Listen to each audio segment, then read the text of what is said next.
O filme começa com a história real de uma mulher com transtornos mentais, chamada Sabina. Ela está em uma carruagem, sendo levada para a clínica Burgosli. Dentro da clínica, um médico chamado Carl Jung encontra Sabina, que é sua nova paciente, para saber o que há de errado com ela, mas ela diz que não é louca. Então ele propõe que eles apenas conversem, e ela diz que tem esses ataques quando se sente humilhada, o que a faz sentir náuseas e suar frio. Depois ela conta que seu pai estava com raiva dela e perdia o controle o tempo todo. Em seguida, ela diz que uma imagem não sai da sua cabeça, e Jung pergunta o que é essa imagem. Então ela responde que é a mão de seu pai, porque depois que ele lhe batia, ele a forçava a beijar sua mão. Mais tarde, na casa de Jung, ele está com sua esposa Emma, discutindo o caso de Sabina, e dizendo que ela é bem educada e pretende ser médica. Depois eles falam sobre as ideias de psicanálise do professor Freud, e Jung tenta imaginar uma maneira de fazer um tratamento experimental com Sabina, utilizando essas ideias. Fora da clínica, Jung e Sabina dão um passeio nos jardins, e ela diz que devido às vozes em sua cabeça, ela tem certeza de que sua mãe não ama seu pai. Mas no meio da conversa, Jung diz que ele precisa passar um tempo fora para um serviço militar daqui a 2 semanas. Sabina fica brava. Ela diz que está perdendo tempo e deixa cair o seu casaco. Jung o recolhe e tenta limpá-lo com a sua bengala, mas Sabina grita e manda ele parar de fazer aquilo, e pede para ele levá-la de volta para a clínica. Dentro do quarto de Sabina, a enfermeira entra e vê que ela está brincando com a comida. Ela vai dizer isso ao diretor da clínica, mas quando eles voltam ao seu quarto, ela não está mais lá. Ela está lá fora no lago, brincando na água. Então 2 enfermeiras a agarram e arrastam para o banheiro para lhe dar um banho. Algumas semanas depois, Jung volta e pede a ajuda de Sabina para sua pesquisa sobre psicanálise, a qual sua esposa Emma também está participando. Então eles fazem um teste com Emma, e depois Jung pergunta a Sabina o que ela achou do teste, e ela diz que Emma está preocupada com a gravidez, e tem medo que seu marido perca o interesse por ela depois que o bebê nascer. Em seguida, Jung vai para casa e descobre que Emma deu à luz a uma menina, e a bebê está sendo amamentada pela babá. Depois ela lamenta muito porque prometeu a ele um filho homem no dia do Natal. Jung pergunta a Sabina por que suas últimas noites foram tão insuportáveis. Ela responde que tem medo, porque parece que tem um gato no quarto com ela, e que sente algo viscoso em suas costas. Então ele pergunta se ela estava nua e se masturbando, e ela responde que sim. Então ele pede que ela descreva a primeira vez que seu pai lhe bateu.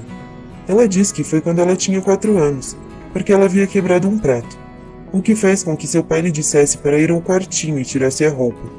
Então ele a puniu, a espancando, e durante o castigo ela ficou assustada e fez xixi nas calças, mas seu pai percebeu isso e a espancou novamente. Mas Sabina diz que sempre gostou de apanhar, e que qualquer tipo de humilhação a excita. 2 anos mais tarde, Jung e sua esposa Emma vão ver o professor Freud. Os dois discutem como o tratamento de Sabina está dando certo, porque ela está melhorando e se saindo bem na Universidade de Medicina.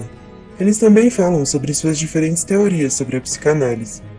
Depois Jung conta a Freud um sonho que vem tendo com frequência, e Freud lhe oferece a sua própria interpretação do sonho. Ele diz que suas ambições estão sendo colocadas em espera, por causa da primeira gravidez da sua esposa. Dias depois, Jung e Sabina falam sobre a maneira de pensar de Freud, e questionam se o seu método é o melhor para ela seguir. Mas Jung não entende porque todas as teorias de Freud são baseadas em questões sexuais, e diz que deve haver outro caminho. Em um navio, Jung e Sabina falam sobre o fato dela ser a melhor aluna da faculdade de medicina, e ele assegura que ela pode se tornar uma psiquiatra. Nesse meio tempo, o professor Freud havia pedido a Jung para que ele cuidasse de um médico chamado Otto Gross, até que ele mesmo pudesse fazer isso. A pedido dele, Jung conversa com Otto sobre o seu bem-estar e a sua descrença no casamento monogâmico. Então o Dr. Gross tenta convencer Jung a dormir com suas pacientes, mas Jung se recusa a fazer isso. Depois do passeio de barco, Jung e Sabina estão lá fora perto da baía, discutindo sua inexperiência em sexo, e ela o beija. Depois Jung vai até o quarto do Dr. Otto, mas o encontra vazio. Ele deixou um bilhete agradecendo a Jung por ter cuidado dele, e também pediu para avisar ao seu pai que ele está morto. Em seguida, Jung vai até a casa de Sabina e começa a ter um caso com ela. Depois ele volta para casa e encontra sua esposa dizendo que tem uma surpresa para ele. Então ela mostra a ele um barco à vela vermelho. De volta à casa de Sabina, Jung quer terminar o seu caso com ela para o bem da sua esposa, mas ela consegue convencê-lo a continuar. Depois ela pergunta como ele está com sua esposa na cama, e pede que ele lhe dê uma surra como castigo. Fora do campus universitário, o professor Freud e Jung falam sobre Jung ser o herdeiro aparente de Freud. Então Jung o informa sobre a carta que Otto deixou. Envergonhado, Freud pede desculpas a Jung por ter pedido a ele para cuidar de Otto.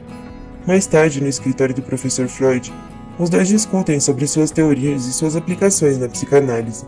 Então eles falam sobre o rumor de que Jung está tendo um caso com uma paciente, mas ele nega. Dentro da casa de Sabina, Jung diz a ela que como o professor Freud pode ter suspeitado que eles estão tendo um caso, então eles têm que terminar tudo. Devastada, Sabina tenta persuadi-lo a não deixá-la, mas ele acaba fazendo isso de qualquer maneira. Dentro do escritório de Jung, Sabina aparece e discute com ele sobre como ele confessou à mãe dela que eles estavam tendo um caso. Então ele diz que a culpa não é dele, pois a mãe dela já sabia por causa das cartas anônimas que ela recebeu. Ele também diz que eles podem se ver como médico e paciente, mas nada além disso. Então ela pega uma faca enquanto é tomada pela raiva e o atinge no rosto. Depois ela deixa 20 francos em cima da mesa do consultório, pelos honorários da consulta. Depois Sabina escreve uma carta ao professor Freud a respeito de um assunto importante para ambos. Depois de ler a carta, Freud escreve uma carta a Jung para perguntar se ele a conhece. Em seguida, Jung lhe envia de volta uma carta, dizendo que ela foi o caso que os uniu. Então ele pede ao professor para ser o intermediário entre eles e evitar o desastre. Mas Freud escreve uma carta para Sabina, dizendo que ela e Jung costumavam ser bons amigos, e qualquer que seja o problema que eles tenham, eles devem resolvê-lo sem o seu envolvimento. Dentro do escritório de Jung, ele está fazendo as malas enquanto Sabina entra no escritório e pergunta se ele está saindo do hospital por causa dela. Ele responde que ia sair de lá de qualquer maneira. Então ela diz que recebeu uma carta do professor Freud e o acusa de fazer o professor acreditar que ela está mentindo sobre o caso deles. Então ela exige que ele escreva uma carta a Freud dizendo a verdade, mas ele questiona se ela está o chantageando. Então ela diz que poderia tê-lo destruído, mas escolheu não fazê-lo, e ele calmamente concorda com o seu pedido. O professor Freud terá que escrever uma carta a ela para confirmar que Jung lhe contou tudo. Portanto, ela diz a Jung que gostaria de ter Freud como seu médico no lugar dele. Então Jung escreve uma carta a Freud confessando seu caso com Sabina, e Freud escreve uma carta a Sabina pedindo desculpas a ela, e dizendo que admira sua maneira de resolver o conflito que teve com Jung. Em um navio, Freud e Jung estão indo para a América. À noite, os dois estão no convés do navio discutindo o estranho sonho de Jung e as suas interpretações do mesmo. Mas o professor Freud não está disposto a compartilhar seus sonhos com o médico, pois ele não quer arriscar a sua autoridade. Alguns anos depois, na Suíça, Sabina se reúne com Jung em sua casa para discutir a sua dissertação recém-escrita e suas teorias sobre sexualidade. Depois ela o informa que ao se formar na universidade, deixará Zurique e não voltará. Surpreendentemente, Jung surta com a notícia e implora que ela não se vá. 2 anos mais tarde, em Viena, Sabina se formou como psiquiatra e conhece o professor Freud. Eles têm uma discussão sobre psicanálise e ela pergunta se ele tem uma disputa com Jung, mas ele responde que não, e Sabina diz que quer que os dois coexistam, para que o progresso da psicanálise não pare. Quando Freud começa a confiar nela, ele pergunta se ela está pronta para cuidar de um ou 2 de seus pacientes. Jung e Freud trocam cartas por algum tempo, até que o professor decide terminar a sua amizade com Jung, por causa das disputas de ego entre os dois. Na Suíça, Sabina encontra Emma na casa de Jung, e em seguida é revelado que Sabina está casada e grávida. Emma informa que seu marido não está bem desde que ele e o professor Freud cortaram laços. Então ela pergunta se Sabina poderia ajudá-lo. No jardim, perto do rio, Jung está sentado em um banco quando Sabina entra e se senta ao seu lado. Ele descobre que ela está casada com um médico chamado Pavel, e ela percebe que ele não está bem. Então ele diz que tem vivido sonhos apocalípticos, e ela informa que quer voltar para a Rússia com seu marido. Jung fala da sua amizade com Freud e suas diferenças. Ele diz que lamenta deixá-la, mas eles não podem mais ficar juntos agora. O filme termina com Jung totalmente preso ao passado, enquanto Sabina está seguindo em frente com seu marido. Obrigado a todas as pessoas que contribuíram com seu tempo e inscrição.